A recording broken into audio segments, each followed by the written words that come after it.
Hello, everyone, on this beautiful sunny day. It's been gray for, gosh, 3, 4 days in a row, which I was told is a thing here.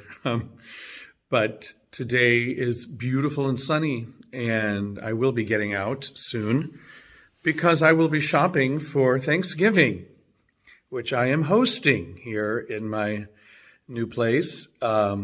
And I'm very excited. I haven't cooked a Thanksgiving meal for more than myself in a couple of years, so this will be nice.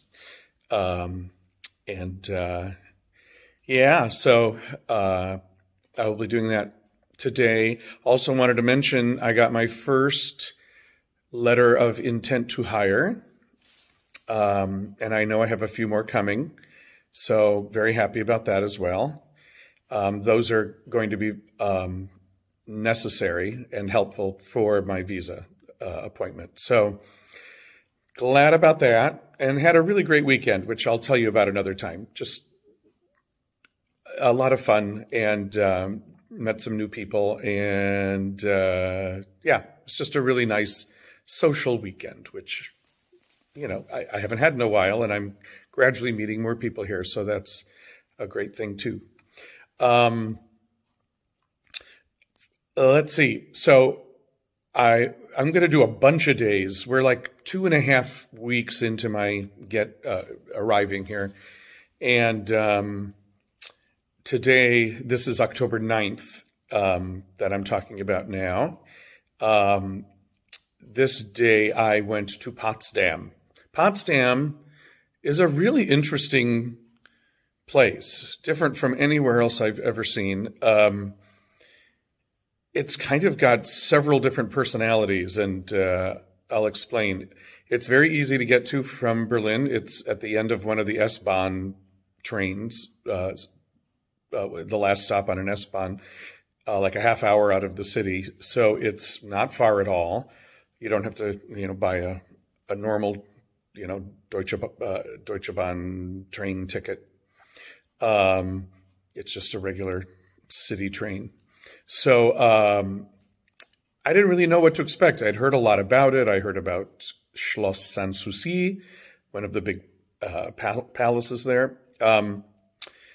But anyway, so I come out, and from the train station, the first area you get to really is this very strange Platz square that has this enormous church with a big dome, an obelisk in front of it, and then some Baroque palaces around it.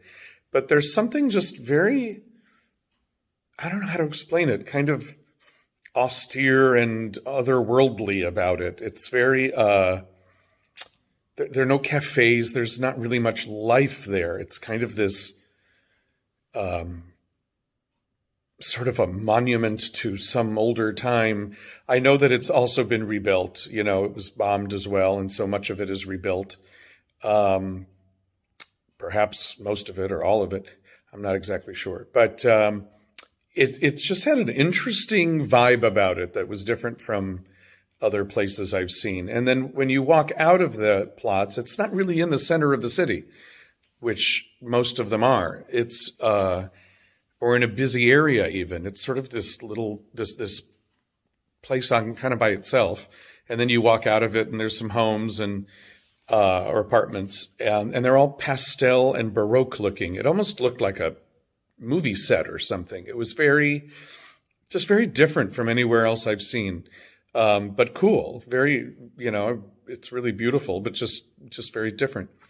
And the church is beautiful inside as well. So I walked through there, and then once you get more north of that area, you get into really the town, and there really isn't a Platz in the real town, so it's interesting. But there's some really lively, fun streets, lots of people walking around, lots of shops, pretty architecture, and then I walked into the grounds. There's an area, there is this one Platz by an archway. I can't remember the name of it. I feel like it's Brandenburg also.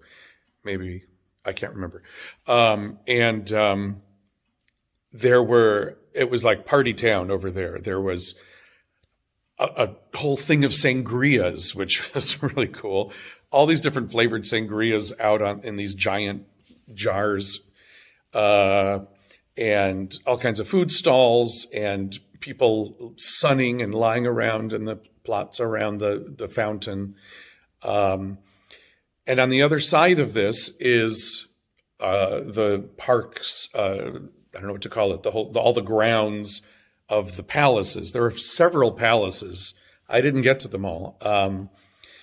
In this area, I'll have to go back because I'm very curious to see it all. But so I walked through the grounds that lead to Sans Souci, which is a beautiful palace, yellow, very different from like Versailles or what, it's not as enormous and grand, but it's very beautiful.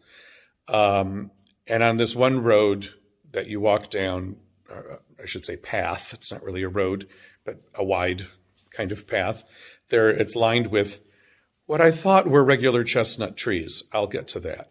And on my way back, I picked up some of these chestnuts that I thought were chestnuts and thought, oh, these look yummy, and put them in my pocket because I love chestnuts. Wait till you hear what happened. Okay, some of you may already know. But anyway, the grounds of Sans Souci were beautiful. There were mandarin ducks and beautiful waterways and ponds and trees. And so I walked around there. I didn't go into the palace, but I'll have to go back and go in. And then when I came back, I walked around more of the town, which it's really cute. And there's one street that has all Dutch architecture, which looks completely different. And so it's got these interesting different sections to it that are unlike anywhere else I've seen. And then I had ramen for dinner. It was delicious. I had a bowl of wonderful ramen. So then I made my way back to the train. And then I went up into Potsdam or Platz, back into the city, because I had a ticket to the Berliner Philharmonic. And I was very excited. It was a program that appealed to me, so I definitely wanted to see it. It was the Concert Romanescu by Ligeti, who I love Ligeti, and his music is mostly pretty atonal and out there, but this was really more tonal, and it was an early piece of his, more tonal and fun, really fun piece, kind of wacky, based on Romanian folk tunes. And then they did a Prokofiev violin concerto. I can't remember now which one it was. That's the main theme, so some of you may know what that is. It's 1 or 3, or maybe it's 2. I don't know. Anyway, that was great as well. And then they did the Rimsky-Korsakov Scheherazade, which I hadn't heard in many years, and it's always a piece I've liked, but I've never heard a performance so exciting. It was just like I just wanted to jump out of my seat. It was so beautifully done, such energy, great tempi. It was one of the best concerts I'd seen. Really. I mean, it was just, everything was just so well done, so well played. And some of my feelings about the whole evening was, first of all, the building is this very modern yellow building. It's kind of odd. You can't really tell where the front is or where it's very strange. And you go in, and I was completely lost. There's all these ramps and stairways to places, and I don't know where to go.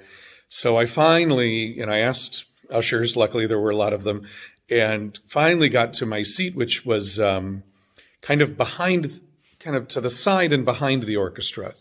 There's seats all around the stage, so it's interesting that way too. And so the violinist for the solo was not facing me; he was facing out to the audience. And I wish I could remember his name. Oh well, I can't remember his name. He was very good, but I can't remember his name, and he's very famous. But it's the first time I had heard him. Anyway. So I finally got to my seat, and I have to say, nobody spoke through the whole thing. No candy wrappers. No, nothing. No, just people listening to the music. I stopped going to concerts in the U.S. often because there was noise, constant noise all the time. And it was just distracting, and it was, no fun.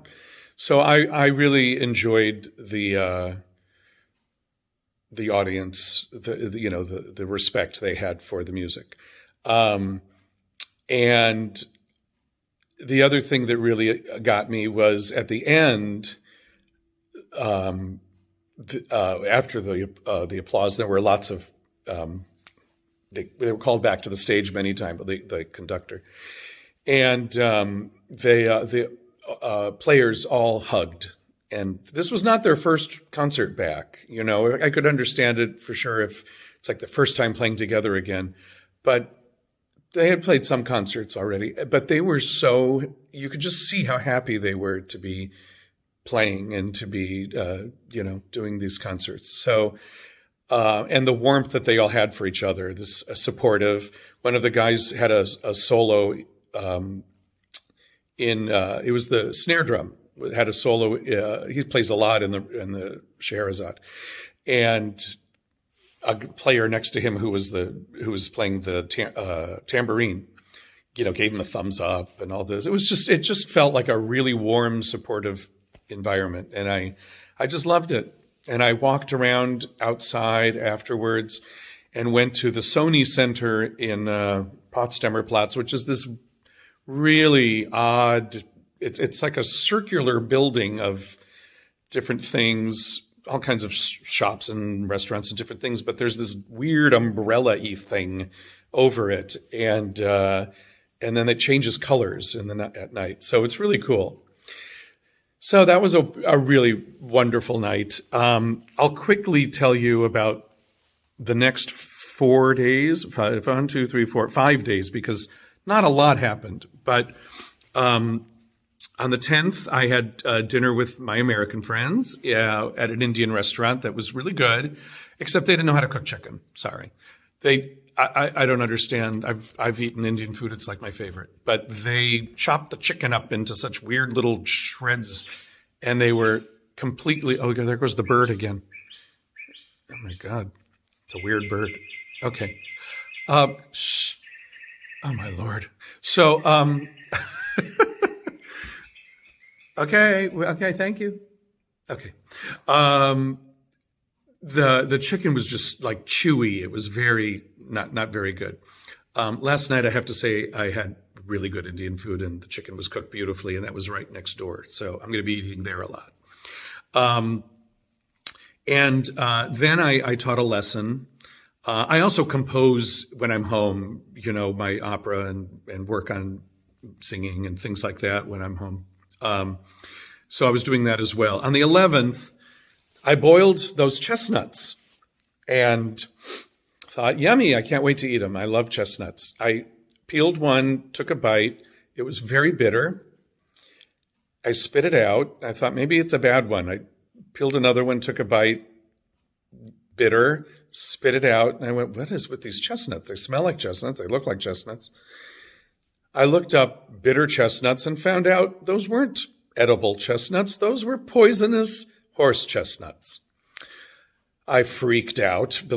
I thought I was going to die that very moment. And I looked up everything I could, and I just calmed down. I drank some water. I waited for the death to come, and but read that somebody who had called poison control, who hadn't really swallowed much of it either, was fine. So I thought, okay, I'm just, if I start feeling anything wrong, I'll call a doctor, but I didn't. I was okay.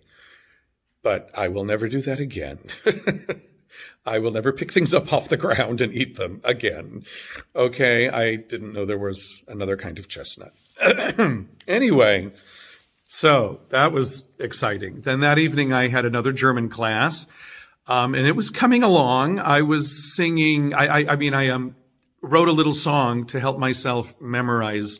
Let's see if I can remember it. Oh my God. Because of all the not the verb conjugations, but all the pronouns. They're overwhelming.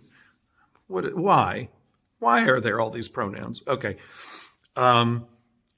Ich, mich, mir, du, dich, dir, in, ihm, sie, ihr, wie,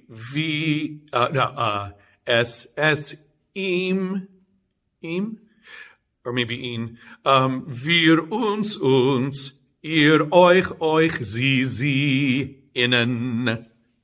There's my little song. Okay. Anyway, I'm gradually learning more and getting the hang of some of it and noticing the words when I'm hearing other people speak. And so it's coming along a bit. I'm dreaming in German now, actually, and it's probably not correct German because I don't know correct German too well. But yeah, I'm having German dreams, German bureaucratic dreams as well. Anyway, the 12th, I have no idea what happened. Maybe it was rainy and I stayed in and worked on my music and things like that. 13th, I had another German class and taught my BCT, Brooklyn Children's Theater class. And the 14th, I had a couple lessons. So I had, I took a little break from being a tourist, but I go back to it and did some things I had to do at home. I'm still gathering things for the visa. I had started working on my cover letter. So there's a lot going on. But that day on the 9th, I have to say, it was really one of my favorite days that I've had here so far. That concert was just really, really wonderful.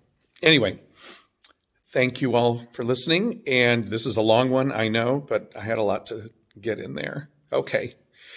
I will see you soon. Bye.